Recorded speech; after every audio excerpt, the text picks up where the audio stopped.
Hey everyone, it's Michael, and we're going to be continuing the Goosebumps summer reviews, if you want to call them that. Basically, today we're going to be talking about a book that I only saw the TV episode of. I've never read this book before. I saw the one episode, and I hated it so much I'll probably never watch it again. It's a classical book. It's number 19, Goosebumps, Deep Trouble. Deep Trouble has a really cool cover that is the most misleading cover of Goosebumps ever. It really is. This book has nothing to do with a shark. It has one scene that involves a hammerhead shark, and that's it. The book itself, I don't want to tell you too much about, because I don't want to ruin it for you. There is actually a really solid, fun story to read in here. This is a really good one. R.L. Stine did a great job with this book. Essentially, you have a little boy named Billy Deep is his last name, Billy Deep. He has a sister named Sheena who he doesn't get exactly along with, but basically they're on a houseboat type thing with their uncle that they nicknamed Dr. D, of course. Dr. Deep, something like that. There's also another guy that lives on the boat with them. His name is Alexander. He's kind of a big, beefy, blonde-headed dude. He seems like a nice, friendly kind of scientist, supportman type guy that helps Dr. D run the boat and everything. Now, basically, they're starting to run out of funding for their little science projects they do involving this boat. And of course, Billy and Sheena are just coming to visit for this little time with the uncle. And the thing is, there's a lot of swimming in this book, and that was fun. That was really cool. I actually really enjoyed this book a lot. This is a book I did not expect to like. I heard that Deep Trouble, the TV episode, was based off of the second book and not this first one. If that's the case, then I'm going to be very curious about Deep Trouble 2, the book, because that's going to be quite a read. But Deep Trouble, the episode had nothing to do with this main first book, and it doesn't deserve to be named after, because this was really good for the most part. Now, there are a couple of kind of government-type agents that actually work for a marine zoo, and they come by and they actually offer to pay $1 million if the Dr. D and Alexander actually hunt down a certain creature that may or may not exist.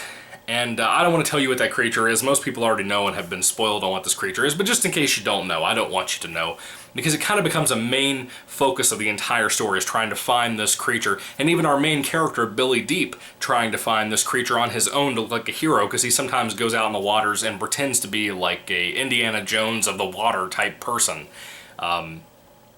So it kind of becomes a main focus of trying to find whatever this creature is that I don't want to spoil for you. That's most of the story, is trying to find this thing. Now, I will say this, if you're like myself, and you get so tired of seeing the focus on animal rights in so many kids' movies and entertainment and whatnot, kids' TV shows about mistreating dolphins and stuff like that, if you get tired of seeing that all the time, this book has a lot of that in it. I'm not going to lie to you. However, you have to remember when this came out. This came out in like 96? 4? It was 94, because Deep Trouble 2 came out in 1997, I believe. So about 1994 was when this book came out. At that time, from my knowledge of movies and stuff, it seems like this was relatively new, being pushed into kids' entertainment. It is what it is. If you don't like that, it's there. It annoys me, too, to see it in every single kid's property. I don't care if it's Boy Meets World or it's Goosebumps. It's there. But, you know, it's one out of a million stories that has this kind of push for this type of animal, you know, versus zoo type thing. Should the animals be caged up in zoos? And the book doesn't really take a stance too harsh on that. The characters do, but I wouldn't say the book itself and R.L. Stine himself take a real harsh stance on that topic. So that's nice, you know, depending on where you fall on that category. Or on that topic, I mean, it doesn't really matter. It's still a really enjoyable read. I think it's a really relatable read. Everything from the creature that Billy is looking for, Billy, Sheena, Dr. D, and Alexander, that stuff works really well. And like I said, it feels more like an adventure story than an actual Goosebumps book. A lot of Goosebumps books feel like kid goes to school, things happen at school, kid goes home, things happen at home. He might visit a cemetery, he might visit this or that, he might go to a cousin's house for the summertime, something happens to him there. It's always like that. This feels like an actual adventure book. Like, it feels like another author would have written this, even though it feels typically like an R.L. Stine read, you know? I enjoyed it a lot. I had a really good time with Deep Trouble. I don't have too much more to say about it. It was a fun time. It was enjoyable. Yeah, it's a little predictable, I guess you could say, once you realize what the creature is and stuff, or not realize, but are told what the creature is. It kind of gets a little predictable, but that's fine. I don't think it ruined the book. Goosebumps is not the most predictable-lessness thing that's ever existed from kids' properties. The thing is, the execution of these stories is what makes it fun to me, even now as a turning 25-year-old man. I think it's fun to still read these and still enjoy these after all these years and still see how much fun they actually are. These to me are more fun than most novels, if not any novels that are released for the adult fiction groupings or whatever you want to call that section of entertainment. I would rather read Goosebumps, and that's why I have a whole channel based around Goosebumps. I would rather read these than anything adult fiction-wise, because adult fiction doesn't have very much to offer, in my opinion. Even when it comes to the horror genre, which is my favorite. But anyway, when it comes to Goosebumps number 19, Deep Trouble, if I had to rate this on a 5-star basis, I would easily give this a 4 out of 5. This was a suspenseful read. The particular scene right here involving the hammerhead shark was very suspenseful. Very good book, very fun to read.